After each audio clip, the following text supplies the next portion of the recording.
1785 में Charles अगस्तियन D column के द्वारा एक्सपेरिमेंट किया गया और उन्होंने बताया कि अगर दो पॉइंट चार्जेस होते हैं, वो दो पॉइंट चार्जेस हो सकता है कि दोनों पॉजिटिव हो और दोनों नेगेटिव हो, या एक पॉजिटिव एक नेगेटिव। ठीक है, इन दोनों पॉइंट चार्जेस में फोर्स कैसा लगेगा और किस डायरेक्शन में लगेगा, वो चार्ल्स अगस्तियन डी कॉलम बताते हैं। अब बेसिकली हम जानते हैं कि अगर दो लाइक चार्जेस यानी कि दोनों पॉजिटिव हो या दोनों नेगेटिव हो, तो हम जानते हैं ये क्या करते हैं, रिपेल करते हैं। ठीक है, अगर एक पॉजिटिव और दूसरा नेगेटिव हो तो क्या करेंगे, अट्रैक्ट करेंगे। बट इन दोनों में जो फोर्स लगने वाला होगा या है, वो कितना होगा, वो कुलम अंकल जी एक एक्सपेरिमेंट के थ्रू बताते हैं और क्या है वो समझाते हैं। सुनो, तो इन्होंने क्या करा बेटा जी कि अगर दो पॉइंट चार्जेस है, मान लेते हैं कि जो फोर्स लगेगा इन दोनों पॉइंट चार्जेस का, तो क्या लगेगा, it state that the force between the two point charges is directly proportional to the product of the charge. यानी कि मान लेते हैं दो पॉइंट चार्जेस हैं, एक का नाम है Q1 और दूसरे का नाम क्या है हमारा Q2। अब इन दोनों में जो फोर्स लगने वाला है वो क्या होगा, इन दोनों के प्रोडक्ट के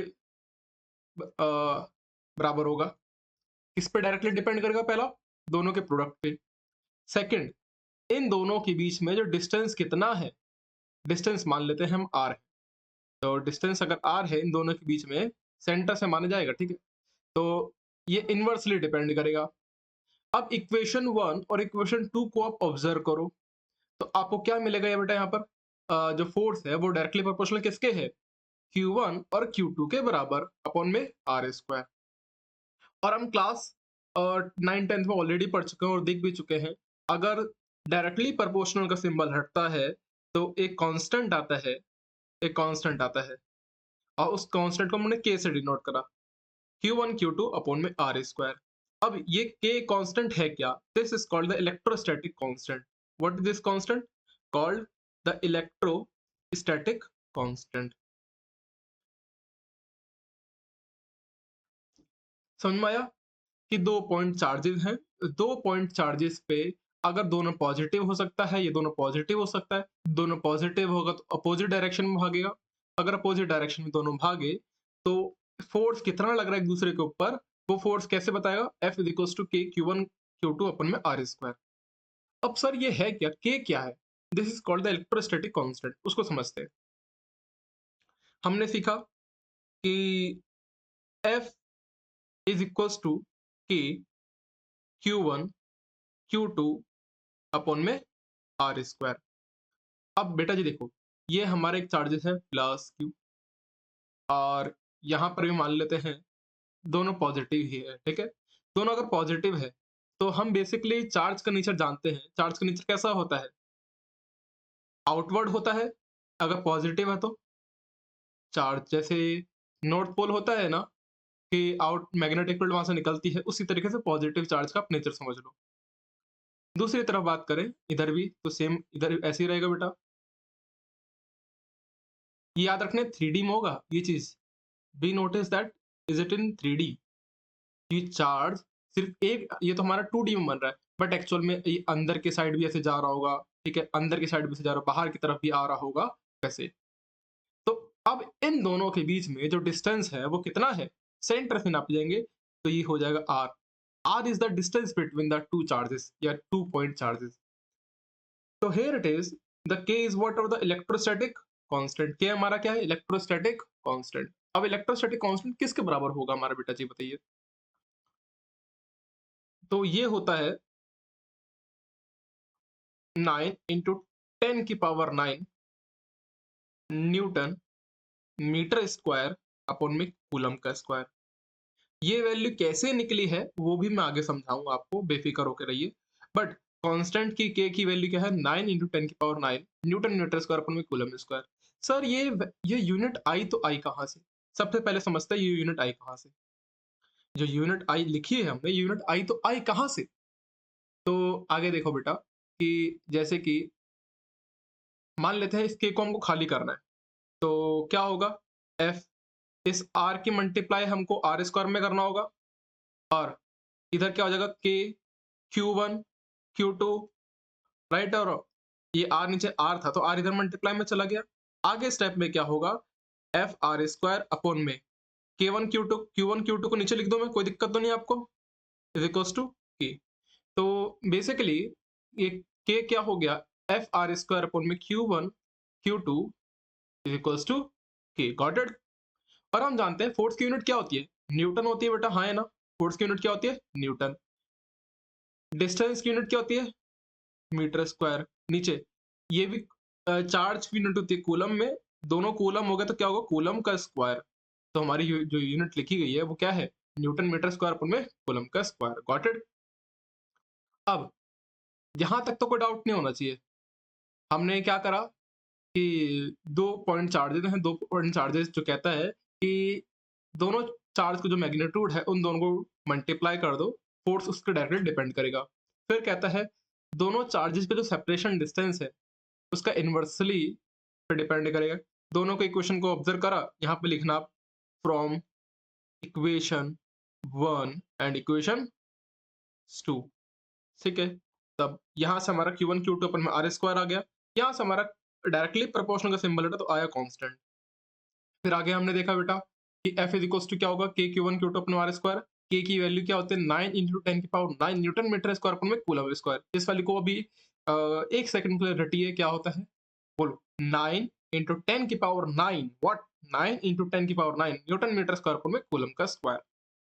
चलो ठीक है। अब सर दिक्कत तो ये भी है ना कि ये वैल्यू आई तो आई कहां से, कि आपने समझाया कि F इज इक्वल्स टू होता है के Q1 Q2 अपॉन में R का स्क्वायर, और आपने इसकी वैल्यू मेरे को बताई 9 इंटू 10 की power 9 newton metre square upon में कूलम का स्क्वायर। ये वैल्यू तो आपने बता दी, बट सवाल तो ये आता है कि कांस्टेंट क्या है, कांस्टेंट क्या है ये। अब ध्यान दीजिएगा कि अगर दो पॉइंट चार्जेस है मेरा Q1, या इसको मैं ऐसे कैपिटल Q से लिखूं ज्यादा सही है आपके लिए, दो पॉइंट चार्जेस प्लस का Q और प्लस का Q। ठीक है, अब मेरे को आप ध्यान से बताइएगा, ये एक स्फीयर है, ठीक है।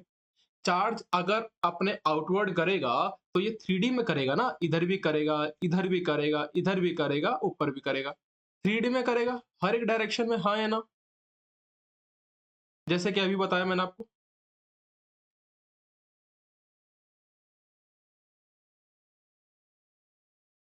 ठीक है बेटा, अब अब आप बताइएगा कि किन किन फैक्टर पर डिपेंड करेगा। ये जो स्फीयर है देखो, इन दोनों चार्ज का मीडियम को किस में रखा गया, ये दोनों अगर चार्ज मैं बोलूं आपके ऊपर कि सपोज दैट कि आपके दो दोस्त हैं, या एक और एग्जांपल रखते हैं बहुत इंटरेस्टिंग, चलो मानो आप प्लस, जैसे एक प्लस चार्जेस है और दूसरा नेगेटिव चार्जेस है, ये भी एग्जांपल बहुत शानदार है। क्लास में, ठीक है, आप मानो पॉजिटिव हो, मतलब अपोजिट जेंडर से बोल देते हैं, ठीक है, दो चार्जेस है, ये आप हो, ये आपकी गर्लफ्रेंड है, ठीक है। तो आप दोनों के बीच में कौन सा फोर्स लगेगा, बताइए आप। सर जाहिर सी बात है, दोनों के बीच में दोनों पास में आएंगे एक दूसरे के पास, अब मत पूछना आगे क्या। तो दोनों का अट्रैक्शन फोर्स होगा, कंफर्म है, ठीक है। अब ये अट्रैक्शन फोर्स आपके चारों दिशाओं में रहेगा, मतलब वाह दुनिया कितनी अच्छी होगी। तो ये स्फेरिकल शेल बनाएगा, मतलब आपके आसपास की जो दुनिया होगी वो इमेजिनरी होगी, वाह कितनी खूबसूरती के साथ, ठीक है। तो अगर आसपास का जो इन्वायरमेंट है वो जो है वो क्या होगा, मतलब ये अगर स्फीयर की बात करें तो स्फीयर का जो सरफेस एरिया होता है वो क्या होता है, 4 पाई आर स्क्वायर ही तो होता है। ये आर स्क्वायर देखो, ये आर स्क्वायर ऑलरेडी यहाँ पर आ चुका है, सिर्फ हम यहाँ पर 1/4 पाई लिखेंगे, ध्यान देना, क्योंकि आर स्क्वायर क्या है, दोनों का डिस्टेंस ऑलरेडी कवर कर चुके हैं, ठीक है। तो आर और आप दोनों एक क्लास में अकेले हो तो बातचीत आराम से हो पाएगी, दोस्त आ गए थोड़ी कम बातचीत होगी, ठीक है। अगर दोनों दूसरे एक दूसरे के शहर में चले, अलग अलग शहर में चले गए तो मोबाइल से बात होगी, वो भी कम कम, ये पता नहीं।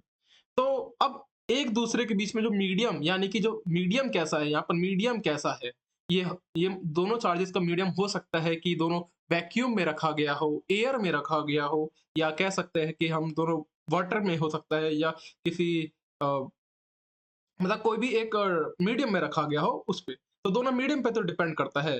तो ये जो मीडियम को बात करी जाएगी वो बोलेंगे परमिटिविटी, ठीक है? Electrical permittivity that is a medium, और इस मीडियम पे डिपेंड करता है कि ये दोनों चार्जेस का है, कैसा फोर्स लगेगा, ठीक है? तो अब यहाँ से देखो मैं ये वैल्यू लेके आता हूँ। तो K is equals to 1 upon में 4। पाई की वैल्यू क्या होती है बेटा जी? 3.14 होती है कि नहीं होती है? और electrical permittivity of free space बोलते हैं इसको, क्या बोलते हैं हम? Electrical permittivity of free space. मैं लिखवा देता हूँ और आगे वाली वीडियो में भी समझाऊंगा होता क्या है एक्चुअल में। इसको बोलते हैं, मैं यहाँ पर लिख देता हूँ, epsilon naught is what? The electrical permittivity of free space. Electrical permittivity of free space. अगर थोड़ी स्पेलिंग में मिस्टेक हो गया होगा तो नेग्लेक्ट करना, ठीक है? अब ये जो होगा वो 8.85 10 की पावर -12 होता है इसकी वैल्यू। ये याद रखना, जो वैल्यू जो वैल्यू है वो वैक्यूम के केस में ले आ रहा है, यानी कि आप जो दोनों बैठे हो आसपास, वहां पर आसपास कोई नहीं है, सिर्फ एयर है, खुली हवाएं है जहां पर आप दोनों बात कर रहे हो। तो ये किसकी बात हो रही है? वैक्यूम में बात कर रहे हैं। और वैक्यूम में इसकी वैल्यू क्या होती है बेटा जी? 8.85 10 की पावर -12। कंफर्म।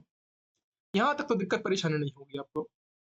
अब इस -12 को मैं ऊपर लेके जाऊं तो क्या होगा? प्लस का 12 हो जाएगा कि नहीं हो जाएगा? और नीचे अगर आप इन तीनों की मल्टीप्लाई करते हो, ठीक है, क्या कह रहा हूं मैं? जैसे अगर मैंने मल्टीप्लाई करा 4 इंटू 3.14, तो आपका आएगा बेटा 111 के लमसम आ जाएगा, ठीक है? अब एक काम करते हैं कि जैसे यहाँ पर एक के बाद 12 जीरो है ना, तो मैं ऐसे लिखता हूँ इसको। अ, मैं नीचे वाले को ऐसे लिख सकता हूँ क्या? ऊपर को देखो, ये तो हो गया 1.1 इंटू 10 की पावर 2 हो जाएगा, ठीक है? और ये प्लस का 12, गॉट इट? यस और नो? अब ये 10 की पावर जो ये जो 2 है वो ऊपर जाएगा तो क्या होगा? नेगेटिव होगा कि नहीं होगा? बताओ मेरे को। ये जैसे मैंने लिखा है कि 1 इंटू 10 की पावर 12 अपॉन में 1.1 इंटू 10 की पावर 2, ये कांस्टेंट है, ठीक है? इसको मैं ऊपर लिखूंगा तो क्या होगा बेटा जी? ये 12 माइनस का 2 अपॉन में 1.1 होगा कि नहीं होगा? हाँ भैया बिल्कुल होगा सर। इंटू, अब माइनस ये गया तो 10 हो गया अपॉन में 1.1। अब अगर मैंने एक जीरो इसको दे दिया तो 10 इंटू 10 की पावर 9 अपॉन में 1.1। अगर आप इसको इससे डिवाइड करते हो तो आएगा 9.09 इंटू 10 की पावर 9। आप समझ में आया कि वैल्यू आई तो आई कहाँ से? रटना नहीं है, समझना है।